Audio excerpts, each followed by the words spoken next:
What if the seat you paid for your place, your right, became a battleground for dignity? What would you do if a quiet decision in a gleaming first-class cabin sparked a reckoning powerful enough to shake an entire airline to its core? On an ordinary morning, Amara Fields, a composed and visionary black CEO, boards a flight expecting nothing more than the peace she's earned. Instead, she finds herself at the center of a silent storm, asked to move for someone else's comfort, faced with polite threats, surrounded by eyes both judging and uncertain. But what happens when the person you try to erase is the very architect of the system you depend on, who gets to decide who belongs? And what does it cost when the rules protect privilege over justice? As power and prejudice collide at 30,000 feet, one woman's quiet refusal will challenge not just a crew, but an industry and the conscience of a nation. Would you have the strength to stay seated? If this story moves you, don't forget to like, share, and subscribe to our channel. Let's begin this powerful journey together. The early morning chill lingered even inside the bustling terminal. Amara Fields always felt it in her bones whenever she traveled. A quiet reminder of how much of the world is built to keep people moving, but never really belonging. She held her carry-on tightly as she walked toward the priority boarding line for Atlas Wings Flight 2087, bound for Los Angeles. The overhead screens blinked with the usual blur of destinations. Her own name, Amara L. Fields, shone on the digital boarding pass in her hand. VIP, Seat 1A. A gentle melody played over the speakers. Someone behind her in line was humming along, trying to break the tension of waiting. Amara tucked a loose curl behind her ear and closed her eyes for a brief second, letting the sound of shuffling feet and rolling suitcases fade. She was used to airports, used to being both invisible and watched, always toggling between roles. Today was different, though. Today she was flying to Los Angeles to finalize a game-changing partnership for Equitas Solutions, her company, with a kind of contract that would shift industry standards for years. She felt the familiar surge of nerves and pride mix inside her. So much depended on her ability to stay poised, to represent more than just herself. Amara reached for the silk scarf draped around her neck, the one her late mother had given her for luck. She remembered her daughter's voice that morning, half asleep but firm. Just keep your head high. Mom, they do not know how much you carry. A flight attendant with a clipped ponytail checked her ticket, smiled, and ushered her forward. The jet bridge was always a liminal space, suspended between here and there. But today Amara welcomed it. She glanced around at the sea of faces boarding ahead of her suits. Sneakers, young families, people clutching lattes and laptops, all searching for their place. The first-class cabin of Atlas Wings gleamed. Cream leather seats, polished wood accents, the faintest hint of citrus from the disinfecting wipes. Amara stepped in, shoulders back, pulse steady. For a second, she just stood there, drinking in the hush. This seat was more than comfort. It was a small luxury she allowed herself, a way of reclaiming space in a world that often asked her to shrink. She slid her briefcase under the seat, hung her blazer carefully, and sat down. The window beside her was fogged with condensation, offering nothing but muted city lights and her own reflection. A soft clink of glassware and the gentle murmur of passengers filled the air. Amara scrolled through her phone, replying to an early message from Leah Park, her head of communications. The subject line read simply, "Today's your day." Amara smiled, replying with a single word, "Ready." As she looked up, she noticed a woman in a tailored navy suit striding down the aisle, heels clicking with a rhythm of entitlement. The woman paused in front of Amara's row. She was older, tall, with perfectly styled silver blonde hair and a leather satchel that seemed as sharp as her expression. Evelyn Drake, Amara thought, though they had never spoken. She had seen Evelyn's face in business magazines, always in a headline about high-stakes deals and impossible wins. Amara recognized the look in her eyes, a look that expected the world to yield. The attendant, Rebecca Walsh, followed closely behind, her smile tight as she prepared to offer another round of champagne. Amara turned her gaze back to her hands, feeling the familiar prickle of anticipation. Oh, she tried to settle herself, telling her heart to ignore the sudden pressure in the air. A pair of businessmen across the aisle laughed quietly. Someone in 2D coughed. Amara watched as Rebecca fussed over the settings on the espresso machine. Everything in first class felt practiced, choreographed. She wondered if anyone else in the cabin ever considered how much of this performance was about making people feel secure, important, above the fray. Amara opened her notebook, making a list of questions for the meeting in Los Angeles. She underlined 3 times, "What does real accountability look like?" It was the question that kept her up at night. As the CEO of Equitas Solutions, she had spent years building systems that exposed bias, enforced fairness, and held corporations to ethical standards most people only paid lip service to. But every system, she knew, was only as strong as the people who enforced it. Suddenly, the hush shifted. Evelyn Drake stopped directly in front of Amara, her lips pursed, eyes narrowing. She did not sit, just hovered, as if waiting for a servant to vacate a chair. Amara looked up, calm and composed.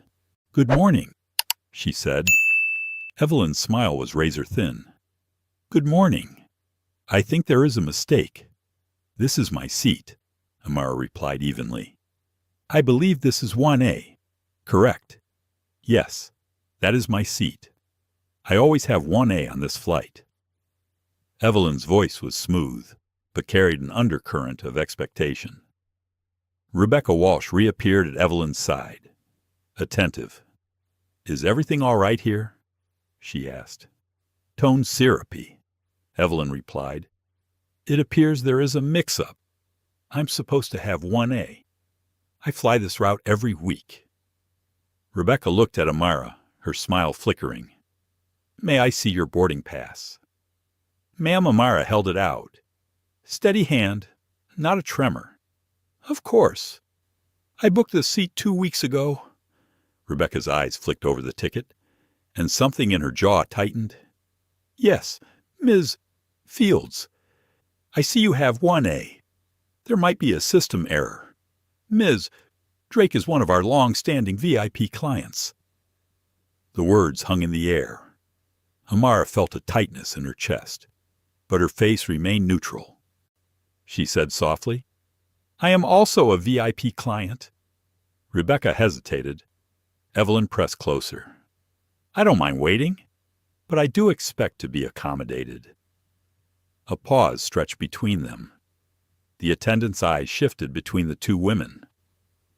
Amara noticed the way Rebecca's voice dropped when speaking to her, the slight turn of the body favoring Evelyn. "I'll check with the supervisor," Rebecca said. She turned and moved briskly toward the galley. Evelyn stayed standing, glancing down at Amara as if weighing whether she was worth her time. Amara took a slow breath, returning her attention to the foggy window.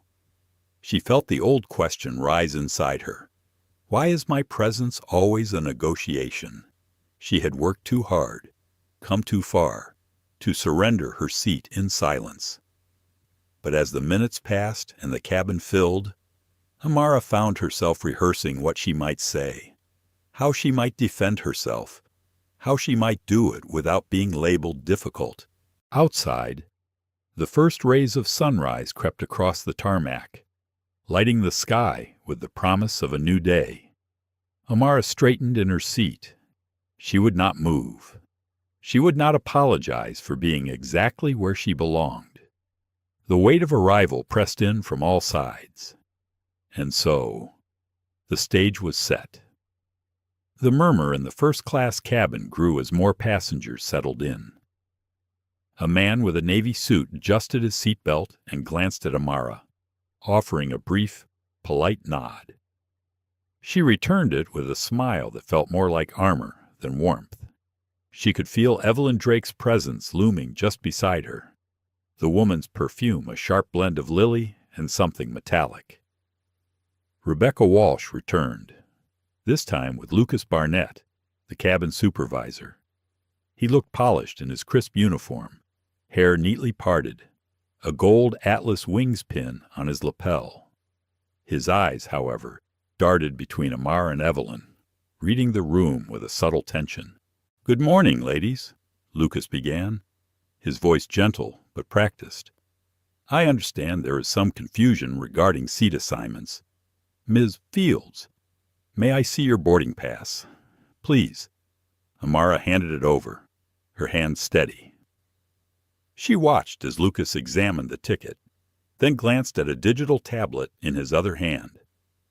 He took a moment too long, as if looking for a loophole that would let him avoid making a real decision. "Thank you. Ms. Fields, according to our system, yes, you are booked in 1A. However," his eyes flicked to Evelyn, "Ms. Drake is one of our most loyal VIP passengers. She's flown this route every week for years. We try to accommodate our frequent flyers when possible." Amara could feel the familiar heat rising in her chest. She kept her voice even. "I understand. But I also booked this seat in advance, and I am a VIP member as well. I have confirmation and a receipt, if you need to see it." Evelyn sighed audibly, arms folded across her chest. "Lucas, you know how this works. I always have 1A. There must be some mistake. Perhaps Ms. Fields would be willing to take 3A for today. I am sure she will find it just as comfortable." The suggestion hung in the air like a dare. The words stung, not because they were hostile, but because they were so casual. It was not a request. It was an expectation, cloaked in civility. Amara smiled politely, but her eyes were cold. "I am comfortable where I am. Thank you." Rebecca shifted, glancing at Lucas as if for guidance. Lucas's professional facade slipped for just a second. He cleared his throat. "Ms. Fields, we want all our passengers to feel welcome. Would you consider moving to 3A so that everyone is happy before departure? We can offer you an extra amenities package, free lounge access on your return, or a complimentary dinner voucher." Amara's fingers tightened around the armrest. She heard herself think, "This is how it always happens. The request sounds gentle, but the pressure is absolute." She looked at Lucas, then Rebecca, then Evelyn. "No, I am not moving. I selected this seat. I paid for it, and I would like to remain here." Evelyn's jaw flexed. She forced a smile, but her voice hardened. "I suppose some people do not understand tradition." Something inside Amara flared, a sharp twist of pain and anger that she pressed down. She was aware of the other passengers now watching, eyes flickering between the two women. The air was heavy with expectation and discomfort. A moment passed. Lucas looked between the two women again, clearly searching for a way out that would not make anyone upset except maybe Amara. "If you are sure, Ms. Fields, I will make a note of your decision. We may need to escalate this if it becomes an operational issue." Amara inclined her head, voice calm. "I am sure." Rebecca offered a tight, brittle smile. "We will get this sorted before takeoff." She turned to Evelyn. whose lips were pressed into a thin line, and together they walked a few steps down the aisle to confer in low voices. Alone now. Amara let her breath out slowly. She could feel the aftershocks of the encounter in her limbs. She wondered if anyone realized how tiring it was to simply take up space in rooms where you were not expected. She stared at her reflection in the window, searching her own eyes for resolve. Her mind flashed back to a business dinner years ago, a similar scene. A group of executives had debated her credentials right in front of her, as if she was not present. One had even suggested she could sit at the edge of the table, just for now. She had smiled then, too, and stayed seated.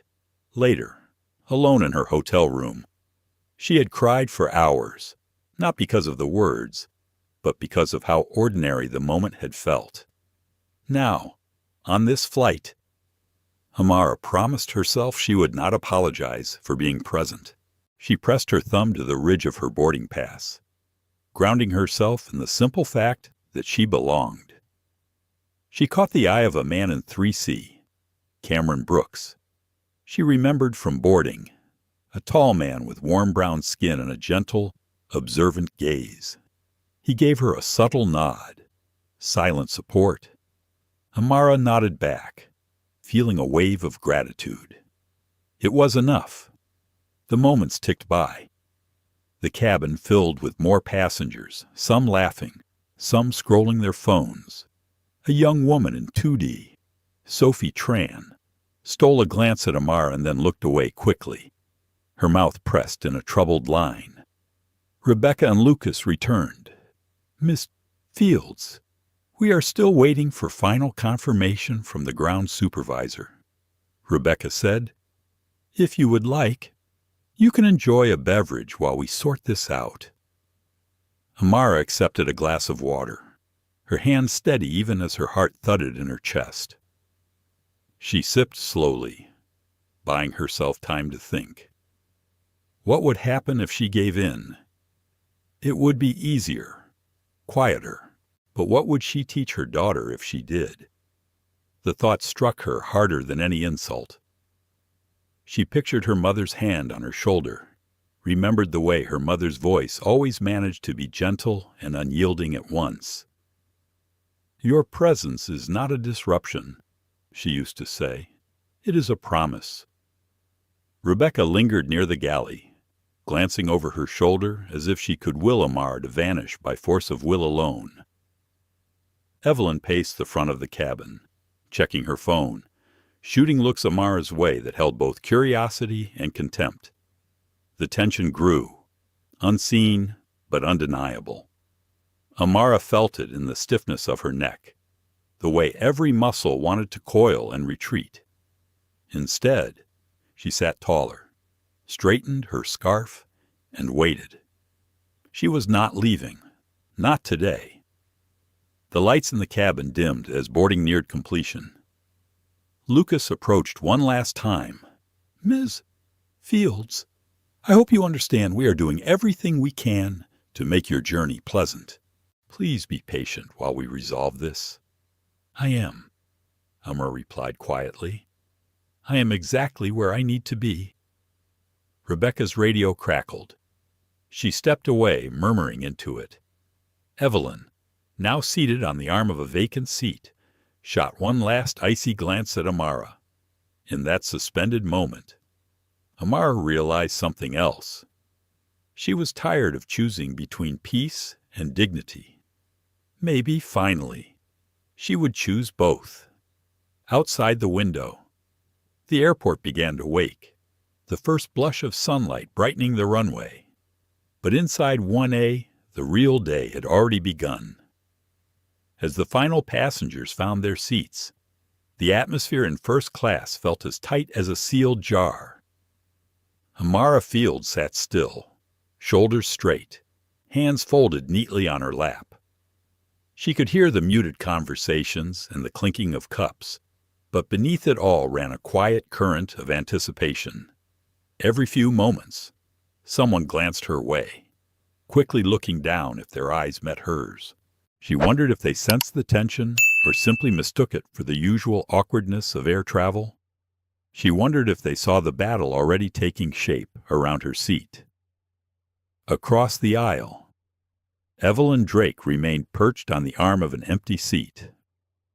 Her expression was composed, but her posture radiated impatience. She scrolled through her phone, pausing now and then to glare at Amara. Rebecca Walsh and Lucas Barnett stood near the galley, whispering and consulting the glowing screen of the supervisor's tablet. Every so often, Rebecca's gaze drifted to Amara, then flicked away as if burned by the eye contact. A few rows behind, Cameron Brooks watched the situation with a quiet intensity. He tapped his fingers against the armrest, his expression troubled. It was the kind of look Amara recognized from years of attending board meetings and community gatherings, the look of someone wrestling with the decision to speak or to stay silent. Lucas approached again, this time with a deeper crease in his brow. "Ms.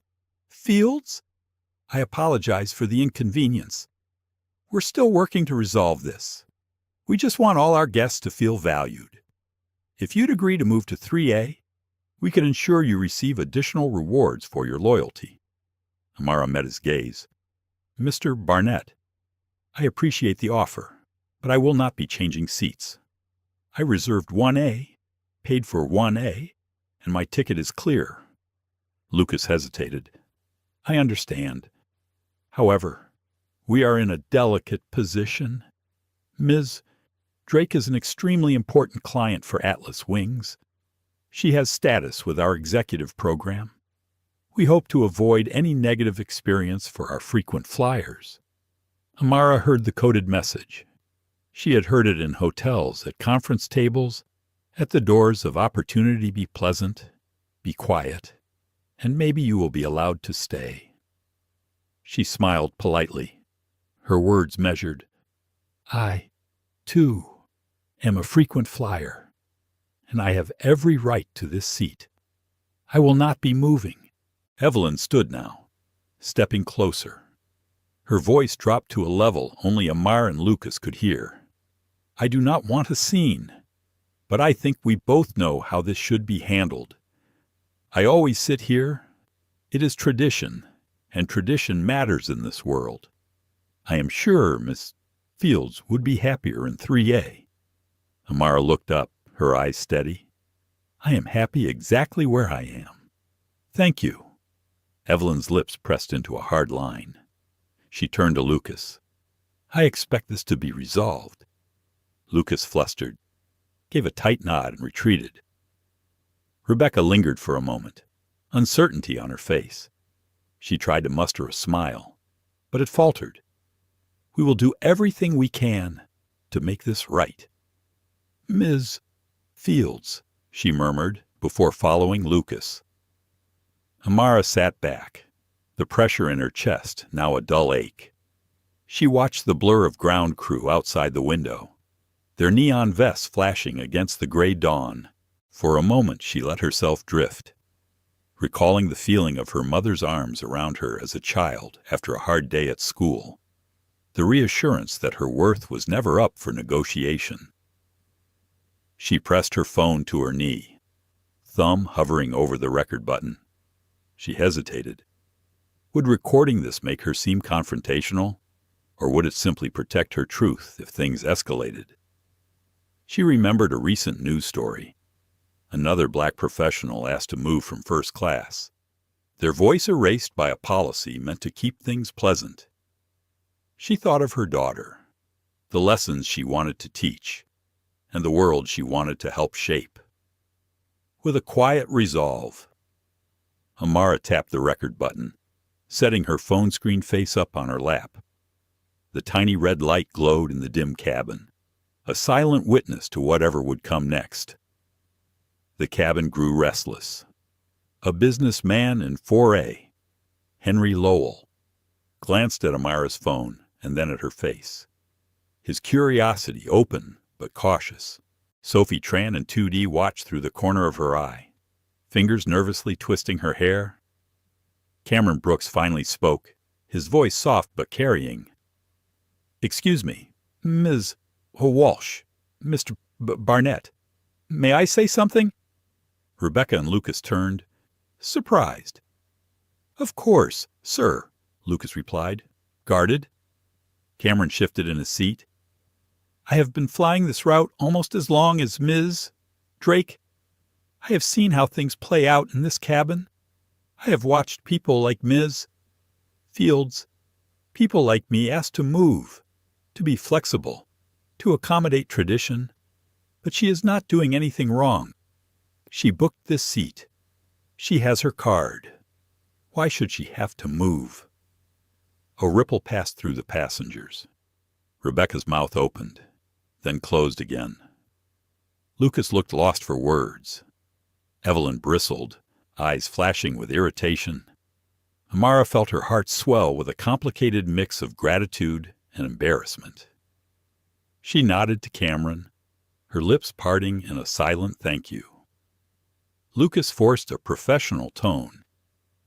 "Thank you, sir. We are doing our best to manage a difficult situation," Cameron replied. "Sometimes the right thing is simple, even if it is uncomfortable." There was a heaviness in the air now, a shared knowledge that something deeper than a seat assignment was at stake. The entire first-class cabin seemed to be holding its breath. Evelyn leaned toward Amara, her words barely audible. "You do not understand how things work here. Some of us have earned our place." Amara looked at her, her gaze unwavering. "I have earned my place, too. I am not moving." Rebecca's radio crackled. She turned away, muttering into the headset. Lucas hovered, unsure whether to push harder or to let the moment settle. Amara sat taller. The ache in her chest remained, but it was joined by a flame of resolve. She had spent a lifetime deciding when to shrink and when to stand. Today, she was done shrinking. She whispered to herself, "I belong here. I belong here." The lights flickered as the crew prepared for takeoff. Amara's phone continued to record, unnoticed by most, but a silent guardian. Whatever happened next, she would not be erased. A hush hung over the cabin as Rebecca Walsh moved briskly down the aisle, her heels barely making a sound on the plush carpet. She wore the practiced smile of someone trained to smooth over anything, but her eyes betrayed the pressure building beneath the surface. Lucas Barnett followed, consulting his tablet as if hoping for a solution to magically appear on the glowing screen. The row of first class felt like the eye of a gathering storm. Amara Fields tried to focus on the gentle vibration of the jet's engines outside, the rising sun beginning to pierce the gray clouds. She pressed her palm against the armrest, steadying herself, determined not to let the tension show. She could sense every eye watching her now, waiting to see if she would fold or hold her ground. Evelyn Drake's voice cut through the silence, cool and pointed. "Lucas, this is becoming quite the spectacle. It's making your premium cabin feel very unpremium." Lucas nodded apologetically, stepping forward. "We understand your concern, Ms. Drake. We are working to resolve the issue as quickly as possible." Amara caught the faint smirk on Evelyn's lips. She wondered if this scene was just another episode in Evelyn's endless show of social dominance. The thought made her jaw tighten. Lucas faced Amara, his voice softer but no less insistent. "Ms. Fields, I would like to remind you that the crew has the authority to reassign seats as needed to maintain order. We do not want to escalate, but we must ask again if you would consider moving." Amara heard the careful wording, the professional math barely hiding the push beneath. Her mind raced with memories of being asked to move, to yield, to adjust. She remembered her first year at university, sitting in a seminar where her name was mispronounced every single class, until she finally corrected the professor. Even then, she had worried she would be called difficult for simply asking for respect. She met Lucas's gaze. "I am not causing a disruption. I am sitting in my assigned seat, prepared to follow all flight policies. If you need confirmation of my ticket or my status, I have everything documented." A flicker of uncertainty flashed across Lucas's face, but before he could respond, Rebecca leaned in. "We are just trying to make sure everyone is comfortable. Miss Fields, there's no need for all this tension." Amara wanted to laugh at the irony. She wondered what comfort meant when it always came at her expense. She glanced at her phone, the recording still running. Its presence felt like a shield, both for her and for the truth. Cameron Brooks, still in 3C, cleared his throat. "Excuse me. I do not think Ms. Fields is the one causing the tension here." His words hung in the air, heavier than the silence that followed. Rebecca shifted uneasily. Lucas bristled, but instead of responding, he reached for his radio. "I am going to check with Captain Ruiz," he announced, his tone formal. "Please remain in your seats." He disappeared toward the cockpit, leaving Rebecca to manage the fallout. She busied herself with trivial tasks, fluffing pillows, refilling water, anything to avoid the eyes now turned on her. Evelyn, undeterred, slid into the empty seat across from Amar and crossed her legs. "You know, this could all be so much easier if you just agreed to move." "Is it really worth all this fuss for a seat?" Amara kept her eyes forward. "It is not about the seat. It is about what the seat represents." Evelyn's laugh was soft and dismissive. "Oh, you people always make things about symbolism. Some of us just want to get where we are going, without the drama." Amara felt the sting, but she would not let it show. Maybe some of us are tired of the drama always being on us. Their words settled into the space between them. Evelyn looked away, her expression closing like a door. At that moment, the cabin doors closed with a gentle thud. The safety video began to play on the screens, a soothing voice instructing passengers on seat belts and life vests, as if nothing out of the ordinary was happening. Rebecca approached again, now less composed, her voice just above a whisper. "Ms. Fields, we need a decision. The captain will be here shortly. If you refuse to comply with the request to move, it may be considered non-compliance with crew instructions." Amara's heart pounded in her chest. She felt the weight of every time she had chosen silence over standing up for herself. She heard her mother's voice in her memory. "Dignity is not something you beg for. It is something you claim." She wanted to cry, to scream, to disappear. Instead, she straightened her back and said clearly, "I am not moving." Rebecca pressed her lips together, then hurried away, radio in hand. The quiet that followed was not peaceful. It was the kind of quiet that comes before thunder. Sophie Tran in 2D leaned over to her companion and whispered, "This is wrong." "She booked that seat. Why are they pressing her?" Her companion nodded, concern etched into his brow. A buzz of unease spread through the cabin. Passengers shifted in their seats, uncertain. A few began recording on their phones, holding the devices low but visible. Henry Lowell in 4A made a show of adjusting his glasses, peering over them at the unfolding drama. After a few minutes, Lucas returned, accompanied by Captain Alejandro Ruiz. The captain's presence brought a new weight to the situation. He was tall, calm, with a weathered face that spoke of decades in the air. He glanced around, taking in the tension. "Good morning, everyone," Captain Ruiz began, his voice smooth but serious.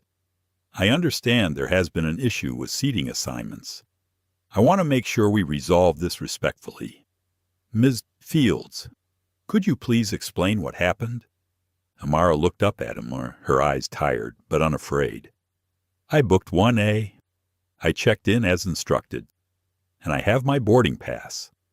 I have been asked to move, but I see no reason why I should. I am following all policies. The captain listened carefully. He turned to Evelyn, who explained, I have always sat here. There has never been a problem before. Captain Ruiz nodded slowly. I appreciate both of your perspectives. However, the crew does have the right to manage seating for operational needs. Miss Fields, if you do not comply, I will have to consider this noncompliance. The word stung.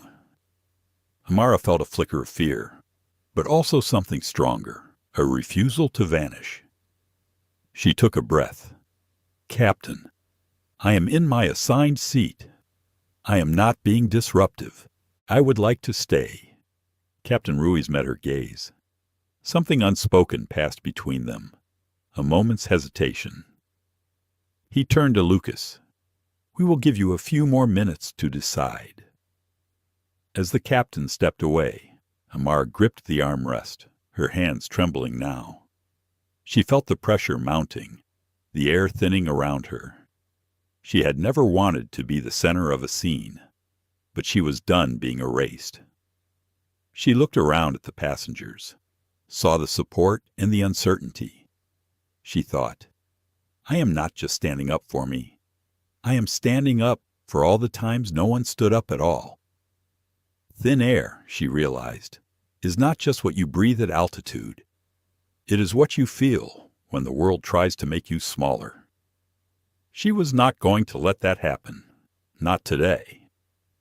Captain Alejandro Ruiz's calm voice echoed in Amara's mind as he and Lucas retreated to the galley, leaving her with nothing but the low hum of the engines and the tight scrutiny of the first-class cabin.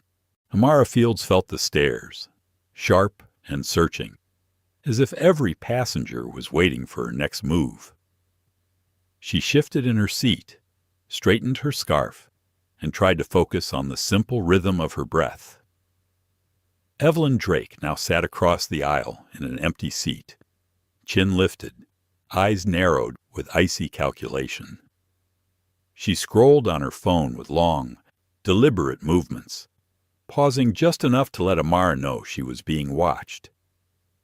Every so often, Evelyn whispered to Rebecca, who hovered nearby, her smile now brittle and forced.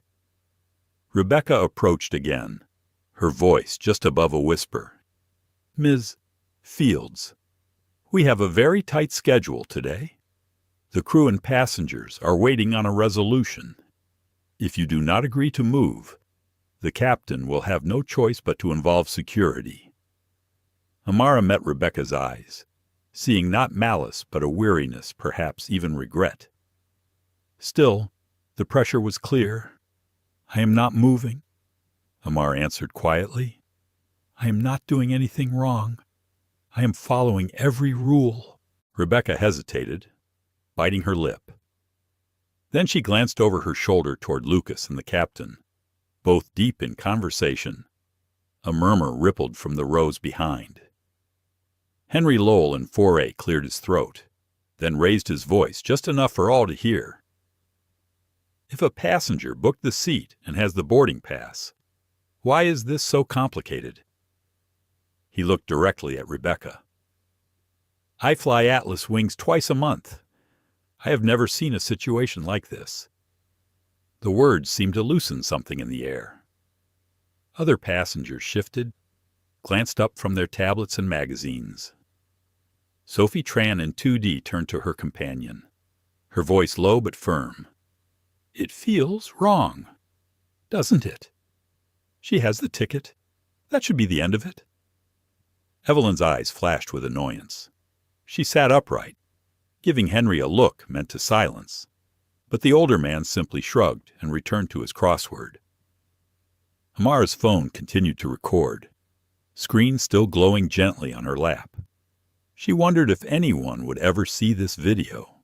Would anyone believe her side if things went wrong? Or would it vanish into a void? Another story too inconvenient to make the news. For a moment, she fought a wave of doubt. What if this was the time her calm failed? What if her courage turned to anger in front of all these strangers? She closed her eyes and steadied herself. In her mind, she pictured her daughter's face, hopeful and determined, and the words she'd whispered that morning. Don't shrink. Mom, make space. Rebecca retreated once more, disappearing to consult with Lucas and the captain. The tension returned, thick as a thundercloud. Amara's thoughts swirled. She remembered a story her father used to tell her about the first black airline captain in the country. He would say, "It took courage to fly, but it took more courage to keep your seat when they told you it wasn't yours."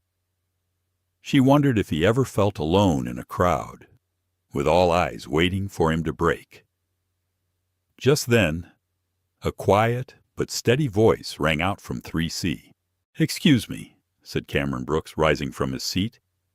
"I would like to say something, if I may."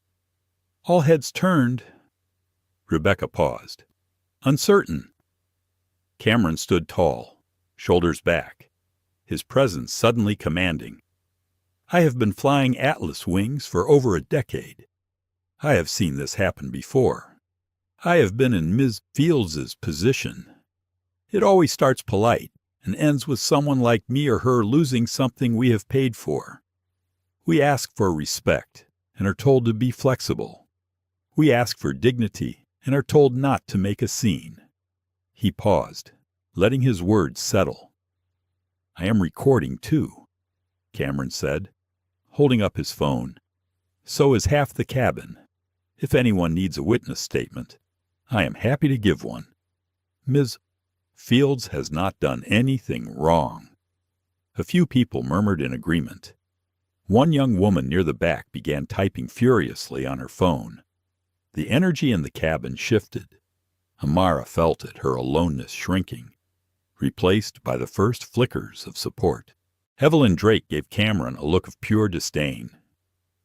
"Is it really necessary to involve everyone in your crusade?" she asked, voice dripping with condescension. Cameron smiled, gentle but unyielding. Maybe it is time everyone was involved. Maybe that is the only way it changes. Lucas stepped forward, trying to regain control. "We need to keep the cabin calm. Please remain in your seats and allow the crew to manage this issue." But the audience was no longer silent. Another passenger, an older woman in the third row, said quietly, "We are watching. That's all." Her words were simple, but the message was clear. Amara felt a tear threaten at the corner of her eye. She blinked it away, inhaling deeply. The resolve in her chest grew. For years, she had taught her team at Equitas Solutions that systems fail when people stop caring, when they let small injustices slip by because it is easier. Now she was living her own lesson. Rebecca returned, face pale, voice almost trembling. "Ms. Fields, the captain will be making a final decision shortly. He asks that you prepare your belongings in case you are asked to deplane." Amara nodded once, then picked up her phone, looked at the lens, and spoke softly for her own record. "I am being asked to leave my assigned seat, despite having every right to be here. I am not being disruptive. I am just refusing to surrender my dignity for someone else's comfort." She placed the phone in her lap and waited. A sudden, heavy silence fell as Captain Ruiz reappeared, this time with 2 airport security officers at his side. The entire cabin seemed to brace itself, breaths held, hearts pounding. The stakes were clear now, for everyone. Captain Ruiz's voice was regretful but firm. "Ms. Fields, you are not in violation of any policy. However, In the interest of operational efficiency, I am instructing you to move to 3A. If you refuse, I will have to ask you to deplane." Amara looked up, her face a mask of quiet pain and dignity. "Captain, I will not move." The officer stepped forward. Captain Ruiz gave a final nod. "Then I have no choice. You will have to leave the aircraft." As the officers gently but firmly guided Amara from her seat, the cabin filled with a mixture of outrage and disbelief. Sophie Tran filmed with trembling hands. Cameron Brooks called out, "We are with you, Ms. Fields." Even Henry Lowell put down his paper and muttered, "This is a disgrace." As Amara walked down the aisle, she felt the eyes of the entire cabin on her. For the first time, she did not feel alone. The unseen audience was watching, and maybe, just maybe, the world outside would see too. For a moment, time seemed to freeze as Amara Fields rose from seat 1A, her every movement under the microscope of dozens of eyes. The hush in the first-class cabin was broken only by the muffled voice from the gate, announcing another flight's departure, far away and irrelevant. Here. The world had shrunk to this narrow aisle, this difficult walk, and the witnesses lining her path. As she collected her briefcase and scarf, Amara forced herself to move slowly and deliberately. She would not give anyone the satisfaction of seeing her rush. Her heart hammered, but her hands stayed steady. She passed Rebecca Walsh and Lucas Barnett, both avoiding her gaze. She caught a glimpse of Evelyn Drake, who sat back now, lips pursed in triumph, but her fingers gripped her phone with a nervous energy that betrayed her. Cameron Brooks met Amara's eyes and nodded, offering a quiet strength. "I will send you my footage," he whispered as she passed. "We will make sure your story is heard." Other passengers murmured support. Sophie Tran looked up, her eyes wet. "I'm so sorry," she whispered. "You deserve better." Henry Lowell offered a firm nod. The passenger's solidarity comforted Amara more than she expected. She was not walking out in shame.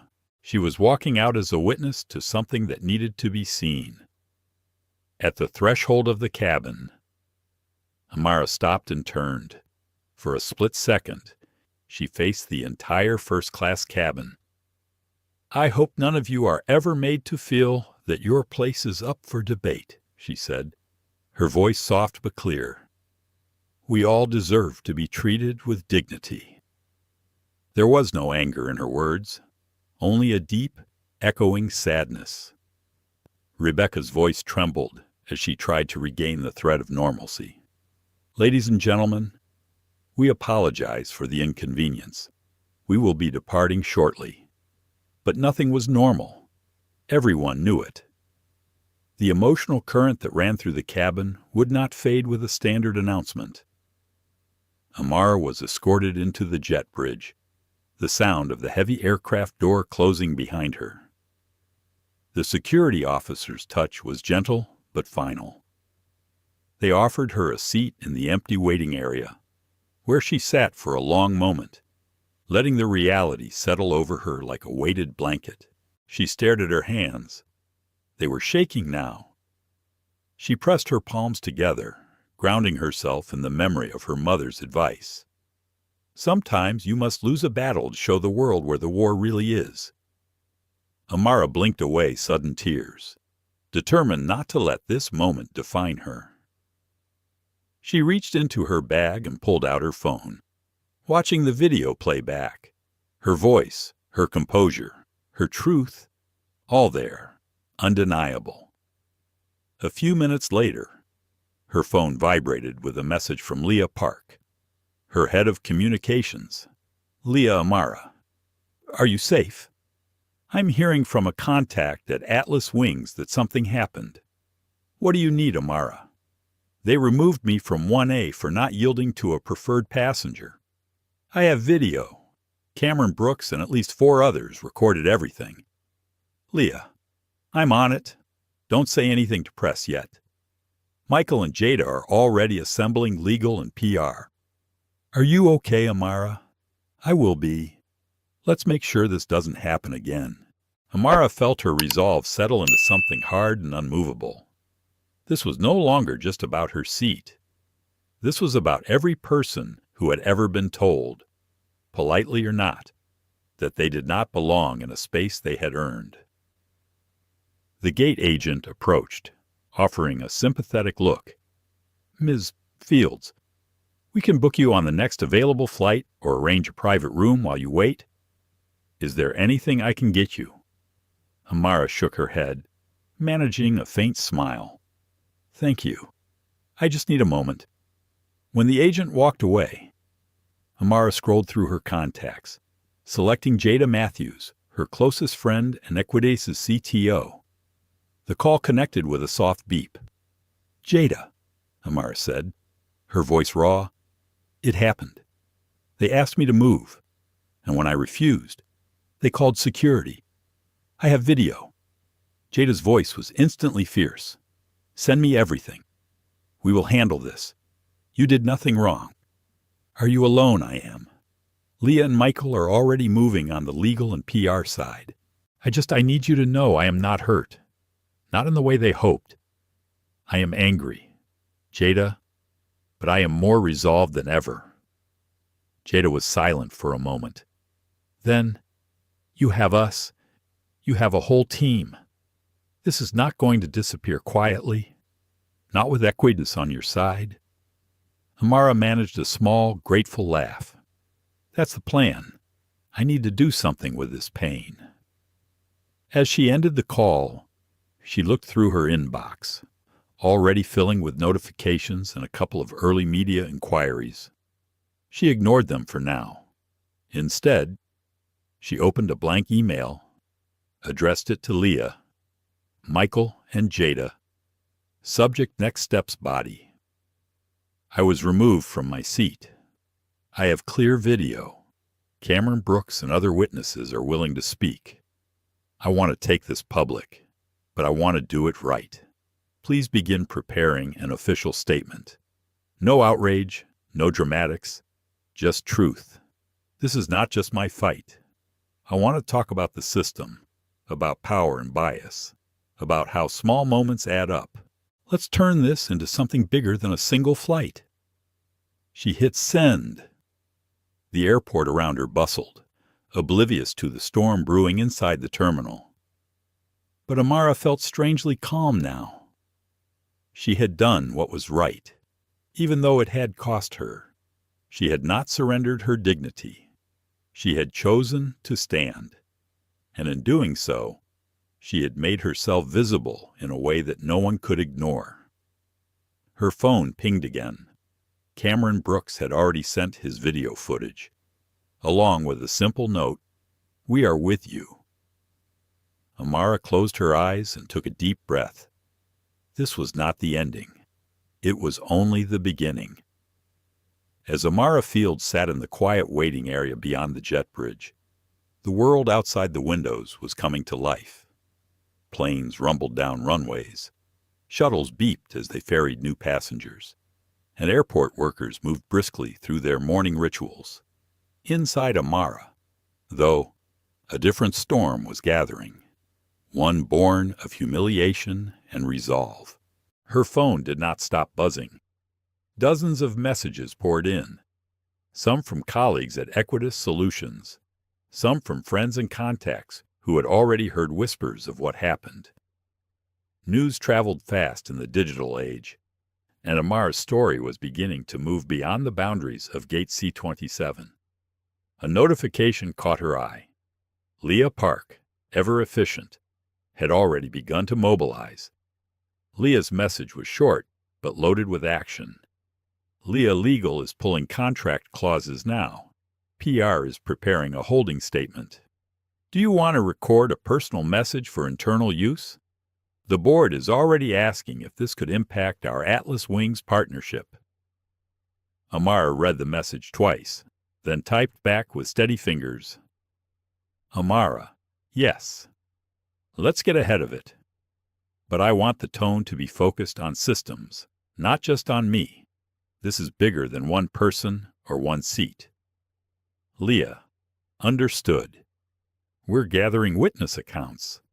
Cameron Brooks's video is powerful. Dozens of people in the cabin are already commenting on social media. Amara took a deep breath. The urge to retreat, to hide from the public eye, was strong. She could imagine how easily the story could become just another headline.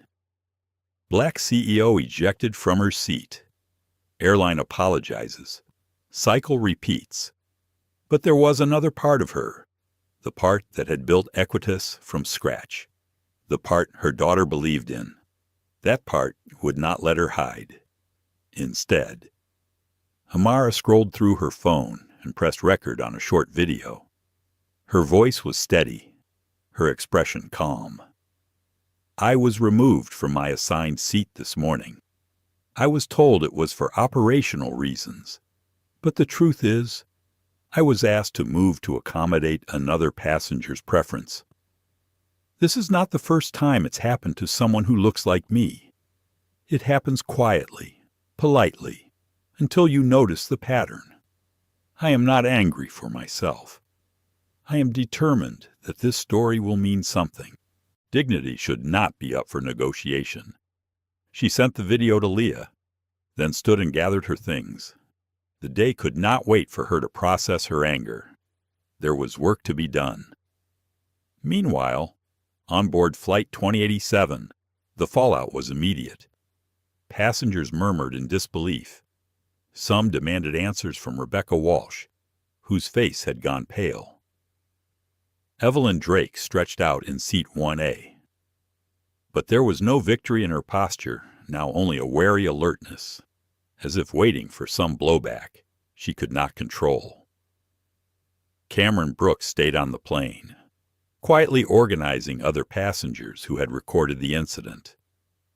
He reached out to Sophie Tran and Henry Lowell, exchanging emails and notes, encouraging them to save their videos. This is about more than a seat, he told them quietly. We cannot let this slip by. Atlas Wing's ground staff scrambled behind the scenes. Lucas Barnett stood in a break room, wringing his hands, replaying the scene in his mind. Rebecca tried to call her supervisor at headquarters, her voice trembling as she left a message. We have a situation. It was all recorded. I am worried this will go viral.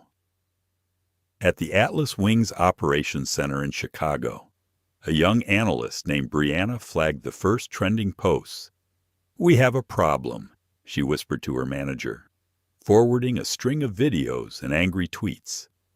Within minutes, the airline's crisis team was on a video call. Their faces were tired, tense, some still in early morning sweatshirts, others already in suits. At the center of it all was Richard Carter, the Atlas Wings CEO. He listened in silence as a senior counsel described the incident. Sir, the passenger removed is Amara Fields. Yes, that Amara Fields. She is the founder of Equitas Solutions. She has a significant contract with us for our compliance software. The color drained from Richard's face. He understood instantly what this meant. She builds the tech that keeps our policies ethical, he said slowly. She will have documented everything. A PR manager jumped in. We are already trending. Atlas Wingsgate is picking up. Videos are being shared. And Sir passengers are calling out the bias directly. This is not going to stay quiet. Richard pinched the bridge of his nose. Get me her contact info. I want a direct call to her office in the next 10 minutes. We need a statement ready. And I want to know who authorized her removal. In the terminal. Amara's phone rang again. This time it was Michael Avery, her general counsel. Michael's tone was brisk but caring. Amara, we are reviewing our partnership agreement. There is a clause that allows us to trigger an ethics audit in case of any discrimination or policy breach involving our personnel.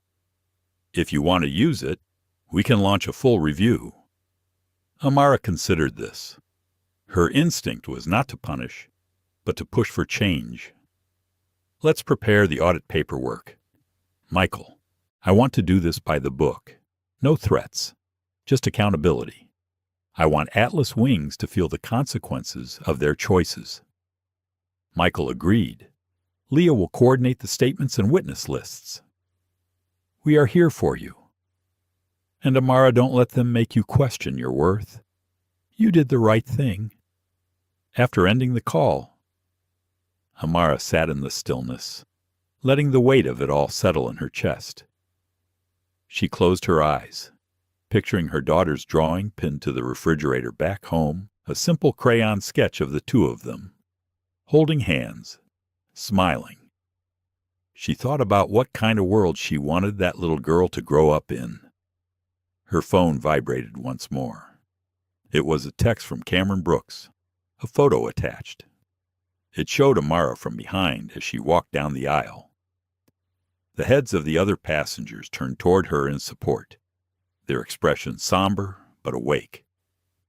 The message was simple. You are not alone. At that moment, Amara knew the story was no longer just hers. The storm had broken, and now the world was watching. By the time Amara Fields left the waiting area, her story was already moving far beyond the airport. Social media posts, many with shaky phone videos, began to circulate, each with the same theme: a woman of quiet strength, calmly refusing to be displaced, and a flight crew's refusal to see her worth. Outside, the morning sunlight had grown stronger. Amara made her way to a quiet corner near a window overlooking the runways. Planes lifted into the sky every few minutes, silver bodies glinting as if mocking the grounded feeling inside her. She thought of her mother again, that lesson repeated in childhood. Sometimes justice begins with one small act, even if you are the only one standing. Her phone vibrated. Leah Park had forwarded her a screenshot. The hashtag #Justice for Amara was trending in 3 cities. News outlets were beginning to pick up the story. Short articles with headlines like "Black CEO removed from VIP seat for refusing to move" and "Atlas Wings faces social media firestorm" were multiplying by the hour. Amara sat down, watching the news unfold in real time, both dazed and oddly detached. For years, she had advocated for accountability through her company's compliance systems. She had trained executives on the importance of inclusion, had crafted policies to protect the vulnerable, but she had not expected to become a test case for her own ideals. The irony was both sharp and sobering. Her phone rang again. This time, it was Richard Carter, CEO of Atlas Wings. Amara hesitated, then answered with a measured tone. "This is Amara." Richard's voice was tight, urgent, but not unkind. "Ms. Fields, I want to personally apologize for what happened today. I have just learned the full details, and I am deeply troubled. This is not who we are, or who we want to be." Amara listened. She heard remorse, but also fear. Fear of public backlash, of contracts lost, of the narrative escaping his control. "Thank you, Mr.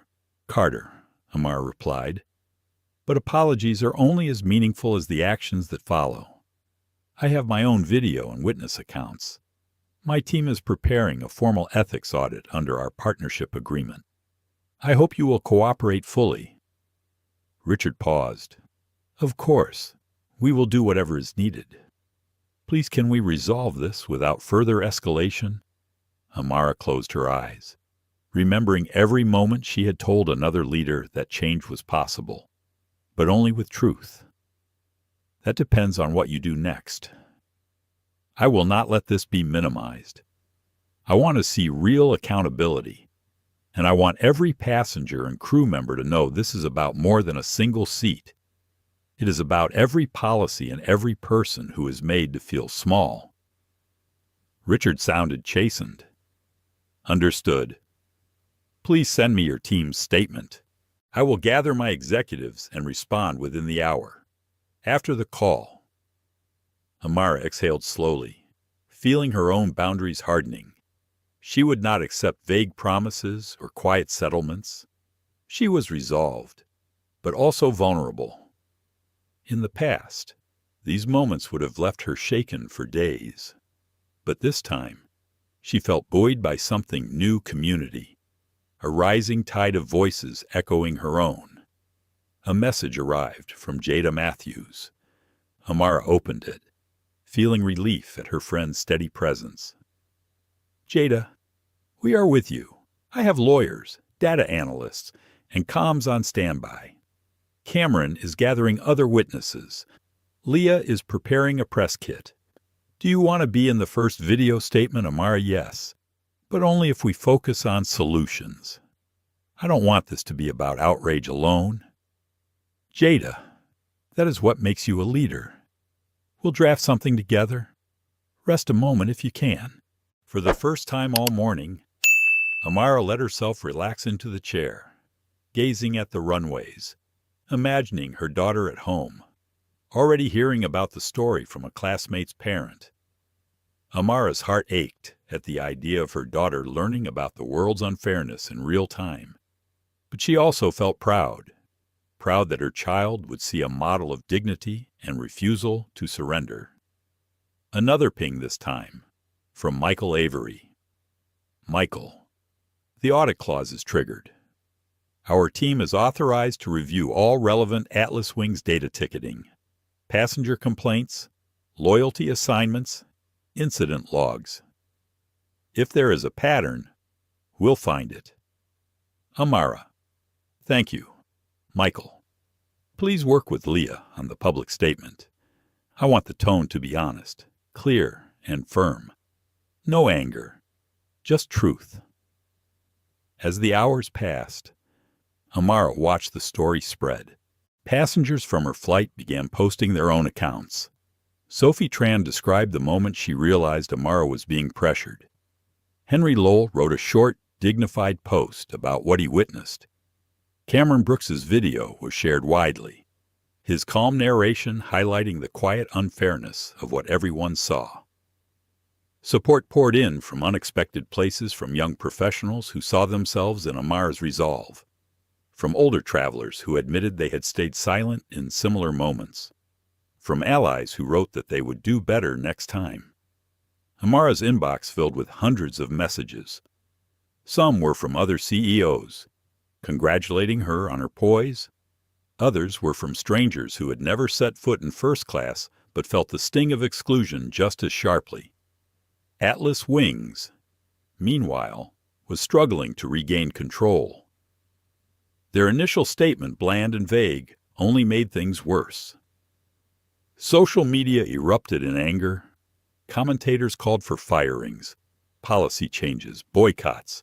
The company's stock dipped as analysts debated the potential fallout from the Equitas Solutions contract.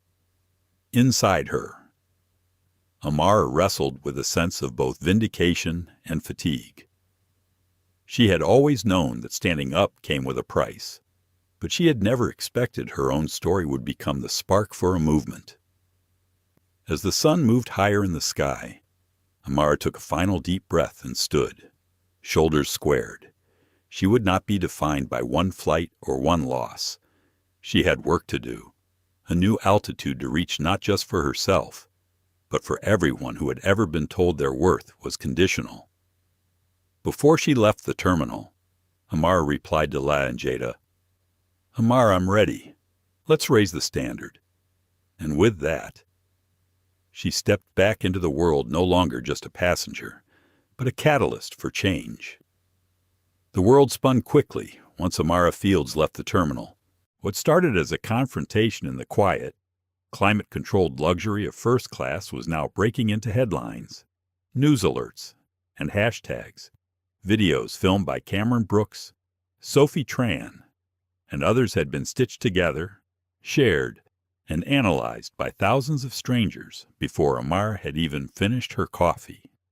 In the rideshare car back to her hotel, Amara watched the story escalate in real time. She scrolled through news updates as her driver hummed to soft jazz on the radio, oblivious to the digital storm swirling around his passenger. Atlas Wings, sensing the firestorm, rushed to push out a second statement, a carefully worded apology, this time mentioning Amara by name and promising a thorough internal review. But it was too late. The public was no longer interested in corporate apologies. People wanted change, and in conference rooms across the country, airline executives began to feel a new kind of turbulence.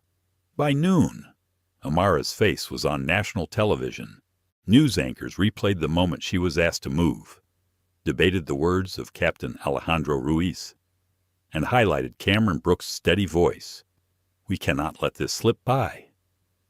Panelists weighed in on issues of privilege, policy, and dignity, and the story resonated far beyond airports. Meanwhile, inside the Atlas Wings headquarters, the boardroom was in chaos. Richard Carter, the CEO, listened to one urgent update after another. His phone lit up with texts from investors, legal counsel, and the company's public relations chief. This isn't just a customer complaint, warned the head of HR. This is a threat to our entire brand. In the midst of the commotion, Richard received an email from Leah Park, head of communications for Equitas Solutions. The subject line was short and pointed: request for immediate action ethics audit, Atlas Wings. Richard read the email twice. It was calm, direct, and utterly without negotiation. Equitas was invoking their contract's audit clause. The email listed a clear timeline: immediate access to all data related to loyalty program assignments, staff incident reports, ticketing anomalies, and passenger complaints. There was no room for stalling. Back in her hotel room, Amara met with her core team over a video call. Leah Park, Michael Avery, and Jada Matthews appeared on her laptop screen, their faces focused and determined. Leah spoke first. We've already received a dozen media inquiries asking for your statement. Amara, the ethics audit announcement is spreading. Analysts are saying it could set a precedent for the entire industry.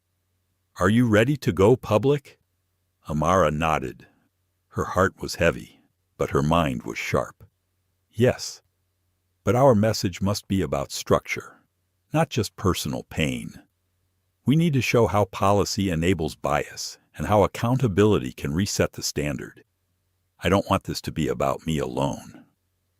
Michael Avery, legal as always, leaned forward. The audit will uncover patterns if they exist. We'll request interviews with Atlas Wings employees and review their conflict training protocols. If we find systemic issues, we go straight to the board, then public. If not, we still demand new safeguards. Jada smiled gently. You're leading by example. Amara, we'll stand with you, every step. As the meeting ended, Amara looked out the window at the city below. She let herself feel the fatigue, the vulnerability, the doubts. What if nothing changed? What if her name became just another headline, brave, poised, and soon forgotten?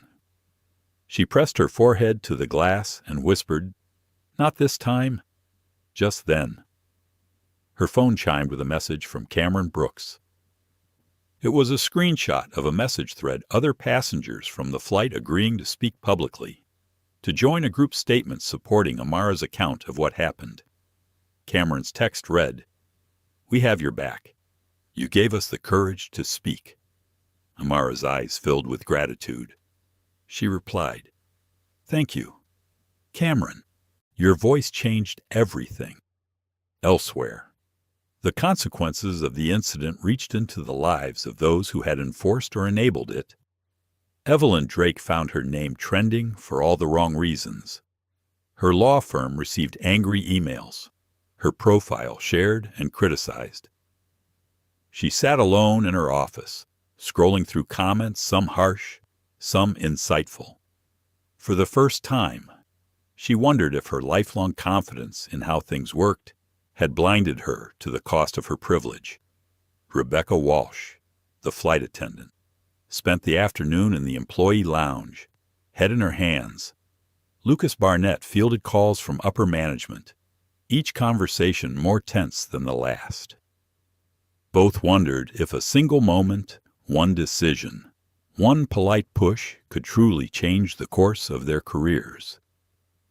In Atlas Wing's boardroom, Richard Carter prepared for the most critical meeting of his tenure. His executive team, usually composed and sharp, looked shaken. Richard began, "We are not here to discuss damage control. We are here to decide what kind of company we want to be. We have been handed an opportunity painful. Yes, but also necessary. Our ethics partner is demanding transparency. Our customers are demanding justice. If we fail, we lose more than revenue. We lose our right to serve the public." The team sat in silence, the gravity of the moment clear. For the first time, the room felt united, not just in fear, but in the understanding that real change might cost them, but silence would cost them more. As the sun set, Amara's team sent out the official statement to news outlets and partners today. Equitas Solutions has initiated a formal ethics audit of Atlas Wings Airlines, following the removal of our founder, Amara Fields, from her assigned seat due to what we believe was discriminatory decision-making. Our audit will examine loyalty policies, passenger treatment, and staff conduct to ensure no one is denied dignity in the name of tradition or convenience. We invite other companies to join us in raising the standard. The statement spread quickly. Hashtags surged anew. Airline workers from other companies reached out privately, sharing their own stories and calling for similar audits. That night, Amara found herself unable to sleep. She sat by her window, the city's lights flickering far below, and allowed herself to feel the mix of pride, sorrow, and hope. She realized she had become a symbol, but she also remained a person, full of doubts and scars. Her phone lit up with a message from her daughter. "You did good, Mom. I'm proud of you." Tears rolled down Amara's cheeks, silent but cleansing. She texted back, "I'm proud of you too. We keep going." And as the city settled into its nighttime hum, Amara promised herself that she would not just demand accountability, she would insist on it, for everyone who ever wondered if they were enough. By the time the next morning arrived, Amara Fields awoke to a world transformed by the night's events. Her phone was heavy with notifications, some from news outlets requesting interviews, others from supporters, and a handful from detractors who questioned her motives. She scrolled through the messages, feeling both seen and exposed. The weight of being a symbol pressed against her chest. But underneath it all was a deep, steady determination. She opened an email from Leah Park. Leah had compiled a digest of overnight developments. The ethics audit had officially commenced. Atlas Wings executives had sent word that all requested data would be turned over within 48 hours. The hashtag Wow Raise the Standard was now trending alongside Wow Justice for Amara. Several national advocacy organizations had issued statements supporting the audit and calling for broader reform. Amara replied with a short note, "Thank you for holding this line with me. Let's keep the message focused on solutions." After showering and dressing in comfortable clothes, Amara found herself pacing her suite, rehearsing lines for a video statement. She knew how quickly stories could twist, how outrage could be co-opted, and how easily a powerful moment could be reduced to a passing headline. Jada Matthews called on video, her familiar face bringing a sense of home to the morning. "We're ready to record whenever you are," Jada said. "Just remember you don't have to be perfect. Just be real." Amara sat on the edge of the bed, holding her phone.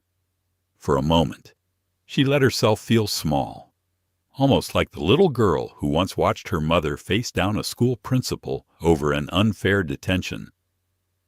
She remembered the look of quiet dignity on her mother's face, the way she had spoken with calm certainty. Now, Amara pressed record. Her voice was gentle, her words measured. "This story is not just about me. It's about every person who's ever been asked to move, to yield, to make themselves smaller so someone else can feel bigger. I was removed from my seat, not for breaking any rules, but for refusing to surrender my place to tradition and comfort. My hope is that we can create a system where dignity is not up for debate, where every passenger, every employee, every human is treated as if they belong, because they do." She paused, searching for the next line. "I do not want vengeance. I want a new standard, and I know we can build it together." She sent the video to Leah, Jada, and Michael with a simple message: "Use this as you see fit." The rest of the day was a blur of interviews and meetings. Amara spoke to 2 major newspapers and recorded a segment for a national morning show. Each time, she returned to the same idea structure over outrage, healing over humiliation. She refused to take the bait when asked about personal anger or resentment. She redirected every question back to systems, accountability, and the need for genuine reform. Meanwhile, at Atlas Wing's headquarters, the company was in the throes of self-examination. The audit teams, one internal, one from Equitas Solutions, began the painstaking process of reviewing records. They combed through seating assignments, loyalty program logs, incident reports, and employee training materials. The scope was massive, but the board had little choice. Public pressure had forced their hand. Evelyn Drake, whose name had dominated discussion threads the day before, was placed on administrative leave pending the outcome of the investigation. The law firm she worked for issued a statement: "We do not condone discrimination in any form and will cooperate fully with all reviews." For the first time, Evelyn was forced to confront the uncomfortable reality that her assumptions about entitlement and belonging might have blinded her to the harm she caused. Rebecca Walsh and Lucas Barnett were also suspended from duty. Both were offered counseling and invited to participate in a restorative justice workshop led by Equitas Solutions. The goal, Amara insisted, was not just to punish, but to teach, to create a possibility for learning and growth. Inside the airline, a shift began to take root. Employees started talking openly about the events of the past day. Some were defensive, some relieved, some anxious about the changes to come. But a majority admitted often in whispers and quiet conversations that they had seen or experienced similar moments, where bias crept in through policy or tradition. Later that afternoon, Richard Carter convened a town hall meeting for Atlas Wing staff. He stood on the stage, looking weary but resolute. "We have failed to live up to our own values." He began, "We owe more than apologies. We owe a commitment to be better. That starts now." He announced that all staff, from the boardroom to the baggage handlers, would undergo a new ethics and inclusion training program developed in partnership with Equitas Solutions. More than that, he pledged that the company would publish a public report on the findings of the audit, regardless of the outcome. The announcement made headlines. Commentators called it bold. Critics wondered if it was enough. Supporters noted that it was more than most companies dared to do. As Amara watched the news unfold from her laptop, she felt a strange blend of pride and anxiety. Change, she knew, was slow and imperfect. There would be resistance, there would be setbacks, and there would be moments where it felt easier to let the old ways return. But the first crack had appeared. Light was coming through. That evening, Amara called her daughter before bedtime. She listened as her daughter described her day at school, the excitement of friends and teachers who had seen Amara on TV. "Are you okay?" Mom, her daughter asked. Amara smiled softly, tears stinging her eyes. "I am okay. I am tired, but I am proud of what we're doing. Sometimes the right thing is the hardest thing, but it's always worth it." Her daughter was quiet for a moment. Then she said, "I told my teacher you were a hero." Amara laughed through her tears. "I'm not a hero. I just didn't move." As the call ended, Amara felt her resolve settle deeper inside her. She was not seeking applause or revenge. She was building something lasting, a standard that could not be quietly rolled back, a promise that could not be broken by convenience. And as the city lights flickered outside her window, Amara whispered to herself, "Let this be the beginning, not the end." As the week unfolded, Amara Fields found herself swept into a tide she could not have predicted. News cycles that usually pivoted in a day lingered over her story, not just for its drama, but for what it symbolized, a reckoning, a national mirror held up to power and procedure. Atlas Wings had entered a rare moment of transparency. Employees across the company gathered in break rooms and conference halls for the first round of restorative justice workshops. Amara and her team at Equitas Solutions worked closely with airline trainers, helping to design modules that did not just cover compliance, but invited honest self-reflection. On a Tuesday afternoon, Amara stood at the front of a modest conference room in Chicago, facing a group of flight attendants, pilots, and managers. Some eyed her with suspicion, some with curiosity, a few with open respect. She spoke quietly, letting her words linger. "I know what it's like to be tired of these conversations, to want things to move on. But moving on too quickly is what keeps patterns in place. We cannot fix what we will not face." A young flight attendant named Maribel raised her hand. "What if we try, but we mess up? What if we say the wrong thing?" Amara smiled. "Then you apologize. You learn. You do better. Accountability is not a punishment. It's a promise to try again, this time with your eyes open." Around the city, similar sessions were underway. Lucas Barnett and Rebecca Walsh sat in the front row of their group, shoulders tense, eyes lowered. In the weeks since the incident, both had begun to reckon with their roles. Lucas, who had always prided himself on following protocol, now questioned whether those protocols protected fairness or just comfort. Rebecca found herself replaying the moment she accepted Evelyn's silent cue, realizing how easy it had been to choose convenience over courage. Evelyn Drake, under investigation and without her former title, spent her days in solitude. For the first time in years, she sat alone with her thoughts instead of a packed calendar. She watched coverage of the audit on television, unable to look away.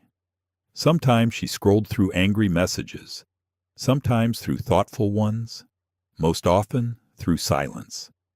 One morning, she drafted a letter. It took hours to shape the words. To Amara Fields, "You may never forgive me. I am not sure I deserve it. I acted out of habit, privilege, and a belief that tradition was the same as right. I am sorry for my part in what happened. I am learning, and I will not forget. Evelyn." She did not send it yet, but writing it made her tremble. Inside Atlas Wings, the audit results began to emerge. Michael Avery led the Equitas team through patterns of data, uncovering subtle but pervasive bias. Black and brown passengers were disproportionately reassigned from premium seats, often for operational needs. Loyalty upgrades sometimes went to frequent flyers with less seniority than those like Amara. The numbers did not lie. Richard Carter, sitting with his board, read the preliminary report in silence. We can either deny this and lose everything, or we can face it and rebuild.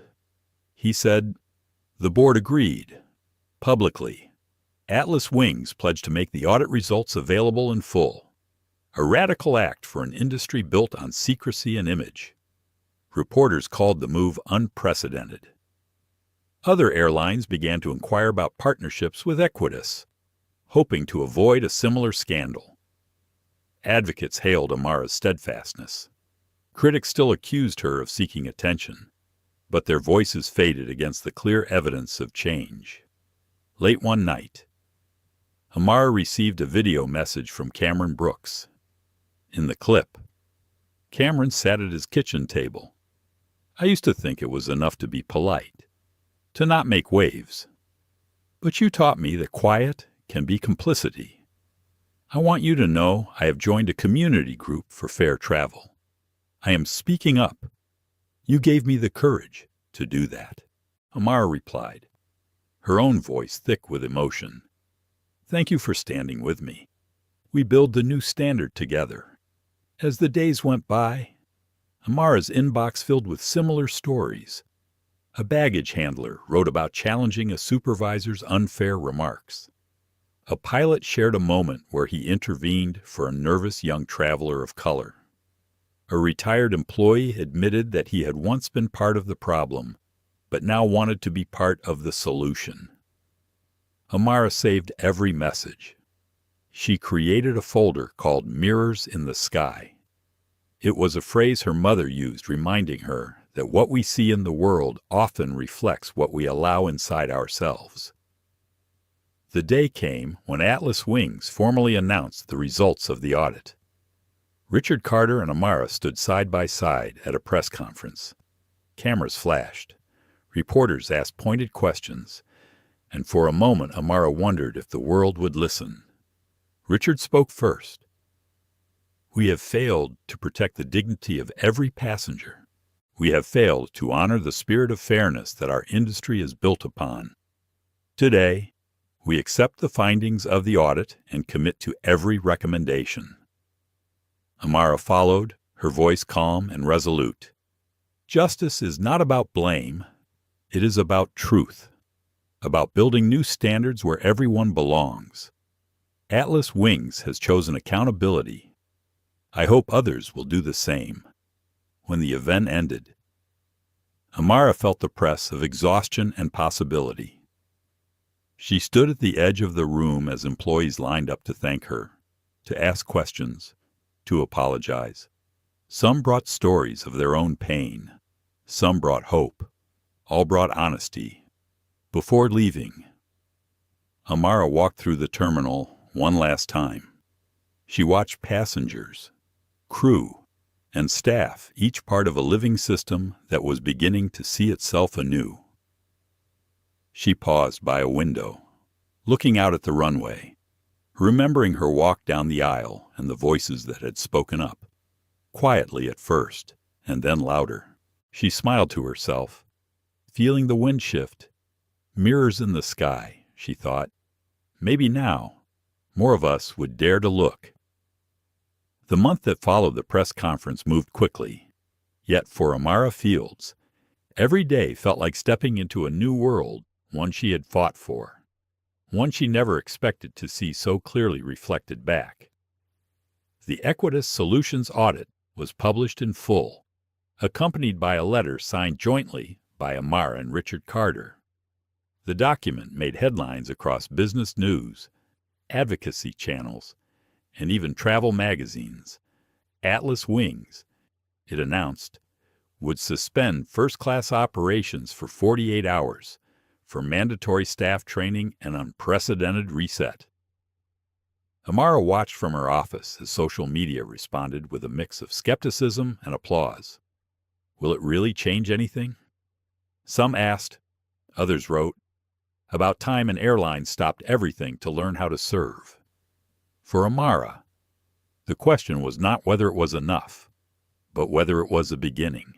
The training sessions were rigorous, not for optics, but for genuine growth. Amara herself led several workshops via video, sharing her own story, but more often listening to the voices of others. Employees spoke up about old habits, about moments they wished they had done better, about fears and hopes for the future. One flight attendant in the Dallas session confessed, "For years, I just did what I was told, even when it didn't feel right. After your story, I started asking, is this fair?" It's a small question, but it changes everything. Lucas Barnett, once simply a by-the-book supervisor, became a leader in the new employee peer network. He often quoted Amar in team huddles, "Accountability is not a threat. It's a sign that we all matter." Rebecca Walsh returned to work after counseling, this time assigned to help lead workshops for new hires, a role she grew into with both humility and care.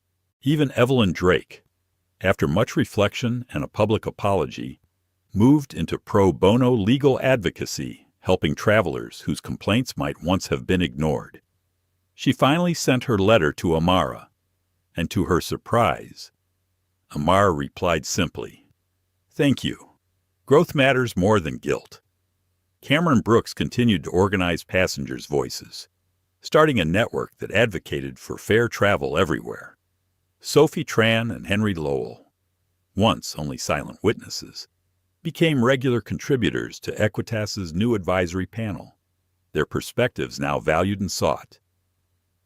Atlas Wing's public changes rippled across the industry. Rival airlines announced their own reviews and reforms. The Department of Transportation issued new guidelines based on the Equitas audit. Training programs modeled on Amara's workshops began appearing at hotels, conference centers, even city agencies. For Amara, these were victories, but not the kind that called for a spotlight. She declined most interview requests, preferring to spend her evenings at home. Sometimes, she caught her daughter reading through emails sent from people around the world. "You showed them how to listen." "Mom," her daughter said one night, pride in her voice. But the story that truly stayed with Amara was not on TV or social media.